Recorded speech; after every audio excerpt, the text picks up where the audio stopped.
இது ஆட்டோவா இல்ல ஏசி பஸ்ஸா?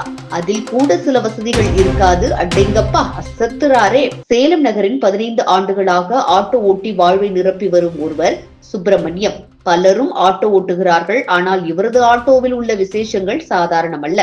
அடிக்கிற வெயிலுக்கு வெளியே நின்றால் கூட சுவாசிக்க முடியாத சூழலில் இவரது ஆட்டோவில் பயணிப்பவர்களுக்கு குளிர்ந்த அனுபவம் கிடைக்கிறது.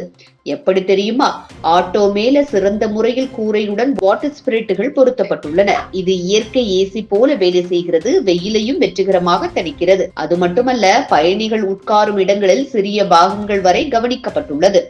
ஃபேனுக்கு சார்ஜர் வசதி என சுகாதாரமும் வசதியும் கவனிக்கப்பட்டிருக்கிறது. சில நேரங்களில் பேருந்துகளில் கூட இது போன்ற வசதிகள் இருக்காது. ஆனால் இவையெல்லாம் விட ஹைலைட்டாக இருப்பது அவரின் மனித நேயம்தான். தாகம் தீர்க்க வேண்டுமா? ஆட்டோவில் ஒரு குடிநீர் பைப் இருக்கிறது. யார் வேண்டுமானாலும் அதை எடுத்து தண்ணீர் குடிக்கலாம். கட்டணமோ கேட்டுக்கொள்வதோ கிடையாது. இந்த வீடியோவை அசோகா பிளாக்ஸ் என்ற இன்ஸ்டாகிராம் பக்கம் வெளியிட்டிருக்கிறது. இவரை போன்ற மனிதர்கள் இன்னும் பூமியில் இருப்பதால் தான் மனிதநேயம் வாழ்கிறது. இப்படி ஒரு ஆட்டோக்காரரா? இவருக்கு 76 வயசு ஆகுதுங்க. அது மட்டும் இல்லங்க, நம்ம சேலத்துல கடந்த 15 வருஷமா ஆட்டோ ஓட்டிட்டு இருக்கவர் சுப்பிரமணி. இவருடைய ஆட்டோ பாக்கறதுக்கு ரொம்ப டிஃபரெண்டா இருக்குங்க. சேலத்துல அடிக்கிற வெயிலுக்கு ஒரு கம்ஃபர்டபுளான டிராவல் எக்ஸ்பீரியன்ஸ் கொடுக்கறதுக்கு ஒரு சூப்பரான விஷயத்த பண்ணி வச்சிருக்காரு. இவரோட ஆட்டோக்கு மேல சின்ன கூரை மாதிரி போட்டு சின்ன ஒரு மிஷினை வச்சு வாட்டர் ஸ்ப்ரெட் பண்ண வைக்கிறாரு. இந்த மாதிரி பண்ணி இவரோட ஆட்டோல ஏறக்கூடிய பேசஞ்சருக்கு இந்த ஒரு சம்மர்ல ஒரு சூப்பரான ஒரு கம்ஃபர்டபுளான ஜேர்னி கிடைக்குன்னு சொல்லிட்டு தான் இந்த மாதிரி ஒரு சூப்பரான விஷயத்த பண்ணி வச்சிருக்காரு.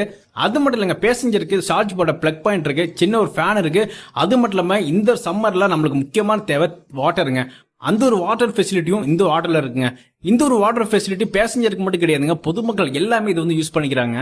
அடிக்கிற வெயிலுக்கு இந்த ஆட்டோல நானும் டிராவல் பண்ணியிருந்தேன். ரொம்ப டிஃப்ரெண்டான எக்ஸ்பீரியன்ஸ் இருந்துச்சு. நீங்க யாராவது சேலத்துல இந்த ஆட்டோல போயிருந்தீங்க அப்படின்னா மறக்காம கமெண்ட் பண்ணுங்க. இந்த ஒரு சம்மர்ல இந்த மாதிரி ஒரு சேவையை பண்ணிட்டு இருக்க சுப்பிரமணிய ஐயா பத்தி நீங்க என்ன நினைக்கிறீங்க? இப்படி ஒரு ஆட்டோக்காரரா? இவருக்கு 76 வயசு ஆகுதுங்க. அது மட்டும் இல்லங்க, நம்ம சேலத்துல கடந்த 15 வருஷமா ஆட்டோ ஓட்டிட்டு இருக்கவர் சுப்பிரமணி. இவருடைய ஆட்டோ பாக்கறதுக்கு ரொம்ப டிஃபரெண்டா இருக்குங்க. சேலத்துல அடிக்கிற வெயிலுக்கு ஒரு கம்ஃபர்டபுளான டிராவல் எக்ஸ்பீரியன்ஸ் கொடுக்கறதுக்கு ஒரு சூப்பரான விஷயத்த பண்ணி வச்சிருக்காரு. இவரோட ஆட்டோக்கு மேல சின்ன கூரை மாதிரி போட்டு சின்ன ஒரு மிஷினை வச்சு வாட்டர் ஸ்ப்ரெட் பண்ண வைக்கிறாரு. இந்த மாதிரி பண்ணி இவரோட ஆட்டோல ஏறக்கூடிய பேசஞ்சருக்கு இந்த ஒரு சம்மர்ல ஒரு சூப்பரான ஒரு கம்ஃபர்டபுளான ஜேர்னி கிடைக்குன்னு சொல்லிட்டு தான் இந்த மாதிரி ஒரு சூப்பரான விஷயத்த பண்ணி வச்சிருக்காரு. அது மட்டும் இல்லங்க, பேசஞ்சருக்கு சார்ஜ் போட பிளக் பாயிண்ட் இருக்கு, சின்ன ஒரு ஃபேன் இருக்கு. அது மட்டும் இல்லாம இந்த சம்மர்ல நம்மளுக்கு முக்கியமான தேவை வாட்டருங்க. அந்த ஒரு வாட்டர் ஃபெசிலிட்டியும் இந்த ஆட்டோல இருக்குங்க. இந்த ஒரு வாட்டர் ஃபெசிலிட்டி பேசஞ்சருக்கு மட்டும் கிடையாதுங்க, பொதுமக்கள் எல்லாமே இது வந்து யூஸ் பண்ணிக்கிறாங்க. அடிக்கிற வெயிலுக்கு இந்த ஆட்டோல நானும் டிராவல் பண்ணியிருந்தேன். ரொம்ப டிஃப்ரெண்டான எக்ஸ்பீரியன்ஸ் இருந்துச்சு. நீங்க யாராவது சேலத்துல இந்த ஆட்டோல போயிருந்தீங்க அப்படின்னா மறக்காம கமெண்ட் பண்ணுங்க. இந்த ஒரு சம்மர்ல இந்த மாதிரி ஒரு சேவையை பண்ணிட்டு இருக்க சுப்பிரமணிய ஐயா பத்தி நீங்க என்ன நினைக்கிறீங்க? இது போன்ற முக்கிய நிகழ்வுகள், அரசியல் தகவல்களை ஆழமாக மாறுபட்ட கோணத்திலும் அறிந்து கொள்ள மறக்காமல் பாரத் மெயில் 24 பக்கத்தை பின்பற்றிக் கொள்ளுங்கள்.